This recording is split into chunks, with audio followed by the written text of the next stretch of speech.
Last episode, we ended with a near $9,000 pot. This pot was half my net worth.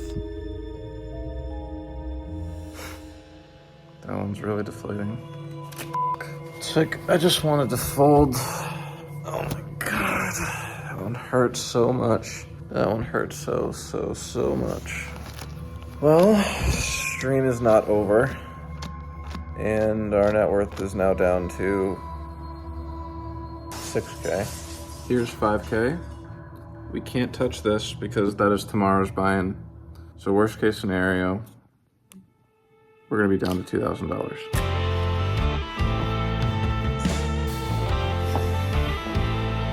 God damn it. It's in the toughest moments that we learn who we are as people. Poker is a game that will test you over and over and over. It's about how you respond. We just lost one of, if not the biggest pots of my life, and we only have one bullet left. I don't give a fuck. I'm gonna play my game. I've studied a lot, and I belong here. Whether you believe it or not, I believe it.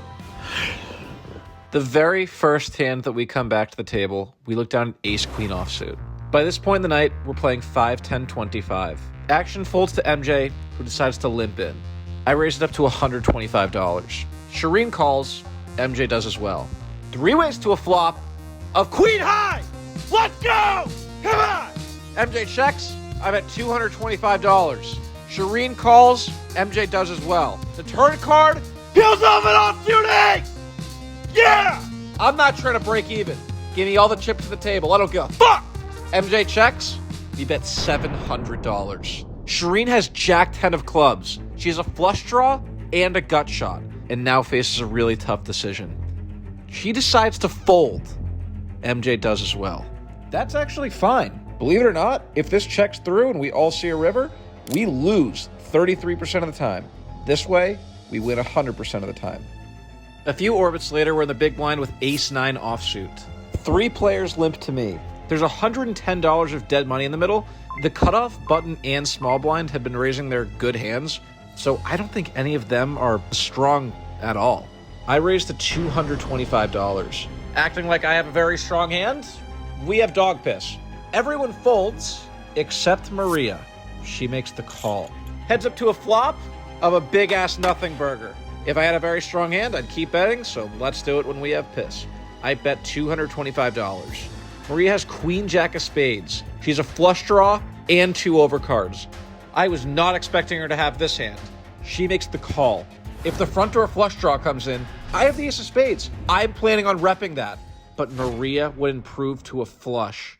This could get very, very costly. Dealer! Not this time! Not this time, please!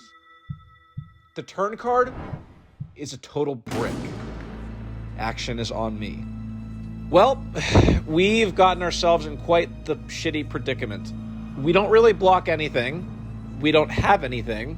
But I'm playing with my net worth. That means I'm generally going to be very tight and selective with the hands that I play. Let's use that image and blast off like a fucking astronaut. I bet $700. 10% of all the money that I own. If Maria calls and improves, she will have us dead to rights. She folds! Yes! A bead of sweat drips down my temple. You can see it. You can't, because I'm him. I'm calm and cool and stoic. But my God, this one was a big one. We're still down over $1,000, but we're inching closer to even. Have you ever heard of Daniel Negreanu? You know, 50 million in earnings. This guy is his fucking coach. I didn't know that. How am I supposed to know that? I live under a rock. I'm 12 years. I was born yesterday. Daniel Negreanu's coach limps. I isolate him with Jack 8 of diamonds. Not good. Don't do this. I'm isolating Daniel Negreanu's coach. How cocky am I? The spice coming out of the 23-year-old. The straddler calls. MJ does as well. 3 ways to a flop of King 7 deuce all clubs. We have nothing. Action quickly checks to me. I bet $150. I grew up watching Tom Dwan blast away with nothing. I was always like, man, that doesn't make any sense. Why is he doing that? Fast forward a decade, I'm f***ing doing that. The straddler calls, MJ does as well. That's not ideal. Still 3 ways to a turn card, which peels off the ace of diamonds. Action checks to me again. Now you might be like, Corey, it's time to give it up. All right, fine. I decide to check, but not for the reason you might think. This hand's not over. I would do this with a lot of ace-X with no club, just looking to pot control. With that in mind, the river is a brick. Action checks to me a 3rd time. Dude, we're sitting here with Jack High against 2 wizards. Is that going to stop me? No, you're out of your goddamn mind. I'm going to bet. I bet $600. I could easily have an ace, and these guys are good enough to know that. Rocket Man snap folds his king. MJ is not so quick to release. Poker's all about telling a story. If the story's credible, that's how you get bluffs through. If the story doesn't add up or it's missing pieces, the best in the game are going to recognize it 10 times out of 10, and you're always going to get called. I think this story makes sense, but I'm not the one making the decision, and this guy's a lot better than me. The longer that went by, the longer I just felt like he was going to call. Come on, dude. Just fold. I know you're good. I know you're him. Let the kid have one.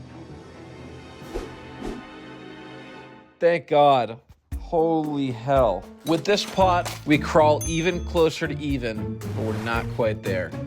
We lose a few small ones, but we're still within 1,000. As we saw in part 1, when you're playing a game this big, it only takes one hand for everything to go to shit.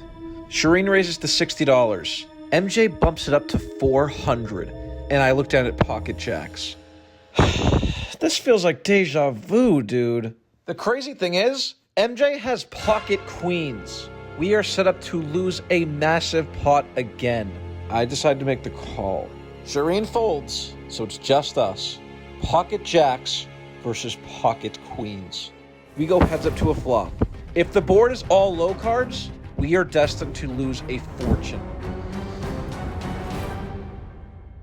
The flop is king high. In my head, I'm like, shit, why is there an overcard to my pair? MJ's thinking, shit, why is there an overcard to my pair? The king is going to slow down the action. It also makes it easier for me to get away because a lot of MJ's raising range pre-flop consists of strong kings. I decide to check it back. I think I need to go buy some Rampage merch because I'm a certified luck box. We turn a jack. MJ checks once more. I'm not checking. I bet $325. MJ checks his card. He's like, do I have a spade? Shit. He calls. Going out to see one last card. Oh my God, I'm going to strip down naked and sing Christmas carols. We make a full house, dude. There's 4 spades out there. I'm just going to hope he has the ace or queen of spades. I bet rent. Unfortunately, MJ has one of the worst hands he'll ever have here. Queens, no spades, so he folds. Hey, we got very lucky. With this pot, we finally get out of the hole. Now we're actually winning on the session. Great timing, actually. This was the last large hand that we were involved in. We played for another hour and cashed out. I'll see you at the end for the final results. How much of your net worth did you have on the table tonight? I had more than 100% of my net worth tonight. My credit card bill is like 12.4K. I have 12,000 in cash. I was in for 10K, and I have 2.5K going on the table tomorrow. So we're teetering the line. We are like bobbing and weaving, heavyweight boxing match with my net worth. We're maxed out. We survived. One more round. Don't gamble your net worth. And been up for 24 hours. I'm out of bed. Thank you.